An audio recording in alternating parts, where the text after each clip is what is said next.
Cloud computing started a new era that enables companies and individuals to use various computer services like CPU, memory, etc. through online platforms.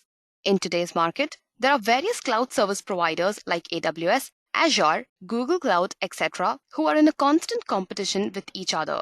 However, in today's session, we'll be comparing two of the best cloud providers, that is AWS and Azure.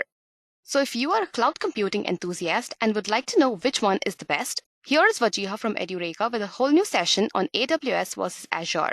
We'll start off our discussion by understanding what exactly is AWS, followed by Azure. Then, we'll be comparing them based on the various services that they provide, such as compute, storage, and database. Following that, we'll take a look at the pricing structure of each of these, licensing, big data services, availability zones, and the market share and growth rate. So before we begin, just make sure you subscribe to our channel and hit the bell icon to stay updated with all the latest Edureka videos. Also, if you are interested in getting an online training certification in cloud computing, check out the link given in the description box below. So coming back towards the session, what exactly is AWS? AWS stands for Amazon Web Services. It was put to sea by Amazon in July 2002. Many of its services are fabricated on top of open source technologies like the Linux kernel, Xen, and MySQL. As of 2020, AWS comprises of more than 175 products and services. AWS provides services in the form of building blocks, and these building blocks can be used to create and deploy any type of application in the cloud. These services or building blocks are designed to work with each other and result in applications that are sophisticated and highly scalable. So now that you have a brief idea of what is AWS, let's move on and take a look at what is Azure. Microsoft Azure is a cloud computing platform created by Microsoft. It is used by developers and IT professionals to build, deploy, and manage applications through their global network of data centers. Azure came into existence in October 2008 with the secret name Project Red Dog. Then, on the 1st of February 2010, it was revealed as Windows Azure before being renamed to Microsoft Azure on the 25th of March 2014. Windows Server Systems form the base of this cloud layer. Moreover, it is a customized version of the hypervisor. As of 2020, Azure offers around 600 services. So now that you have a brief idea of AWS and Azure, let's move on and have a head-to-head comparison between each of these. Compute services. Compute is basically a hosting model for resources like CPU, memory, etc. on which the applications actually run. Now, these compute services can be of four types. That is, infrastructure as a service, platform as a service, function as a service, and hybrid services. Infrastructure as a service. This service is based on the concept of an instance or a virtual machine. In other words, an instance is a combination of all resources like servers, networks, and hardware in an indirect way.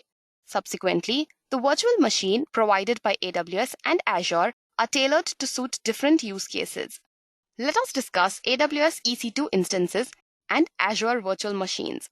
In AWS EC2 instances, the VM is stored in a persistent storage called as EPS. This instance is created using Amazon Machine Image. On the other hand, in Azure virtual machines, VM is stored in persistent storage called as blob storage. And to create the instance, virtual hot disks are used.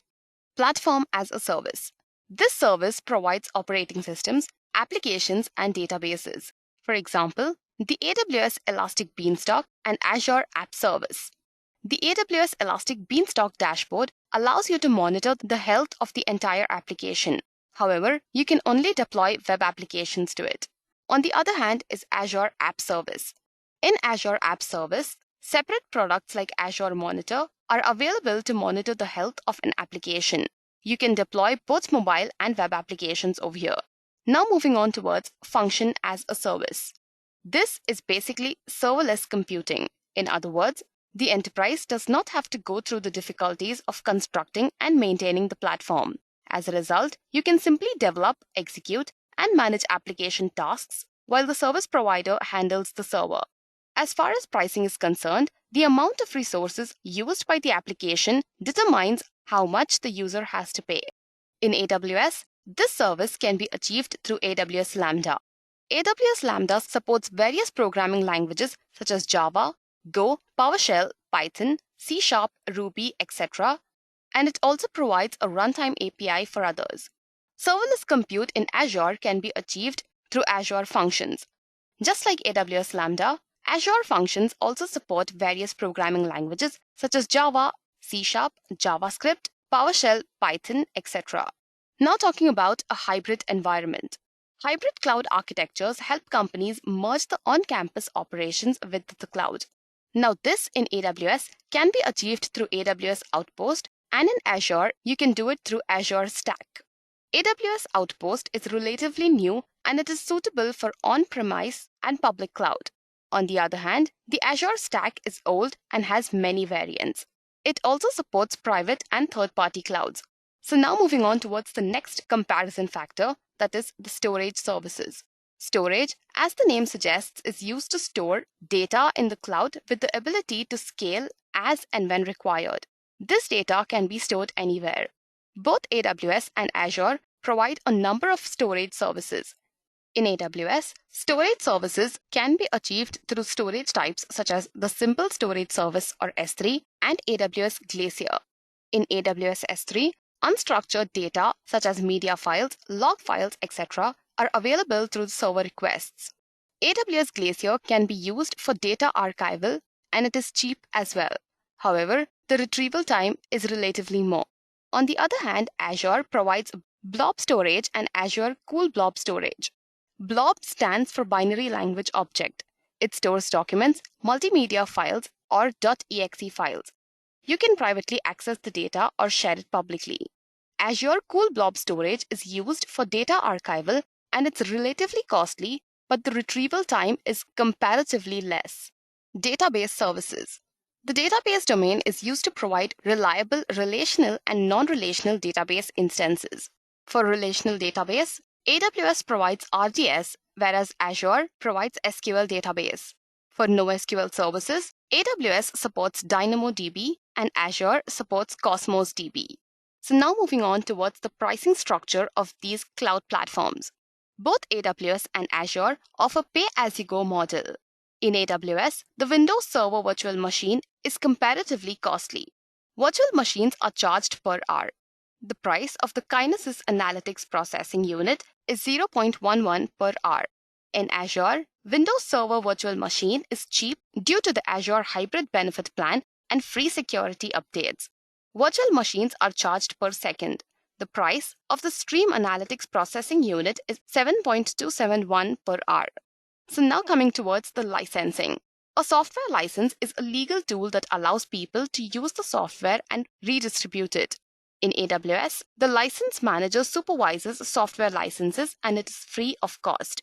Microsoft software license can be bought with or without software assurance. In Azure, Azure Active Directory supervises software license but has three pricing models, that is free, premium, and pay-as-you-go. You can move licenses to Azure through software assurance only except Windows products. Big data services.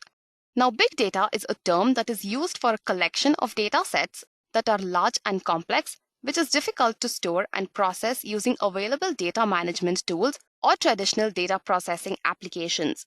Both AWS and Azure provide different big data services to handle both structured and unstructured data. For big data processing, AWS provides Elastic MapReduce, whereas Azure provides HD Insight. For analytics, AWS provides Kinesis Analytics, and Azure provides Stream Analytics. For visualization, AWS provides QuickSight, and Azure provides Power BI. Availability zones. These zones protect the applications and data from the data center failures. They are present within a region which consists of a set of data centers. Currently, AWS has 77 availability zones and 24 launched regions. Azure, on the other hand, has 60+ regions that exist, with each having 3 availability zones. So now moving on towards the last comparison factor, that is market share and growth rate. When it comes to the market share, AWS leads the market by 32.4%. However, its growth is monotonous. Azure, on the other hand, is 17.4% of the share, but it is rapidly flourishing. To conclude, I would say that it is really difficult to compare AWS and Azure as both continue to launch new services, new pricing structures, new products, and the current differences may not be relevant in a few months. So this brings us to the end of the session. I hope you have enjoyed and learned something new. In case you have any doubts or queries, please do let me know in the comment section and I will revert to you at the earliest. We'll be back with more and more exciting sessions, but till then, goodbye and take care. I hope you have enjoyed listening to this video. Please be kind enough to like it, and you can comment any of your doubts and queries and we will reply them at the earliest. Do look out for more videos in our playlist and subscribe to EduReka channel to learn more. Happy learning!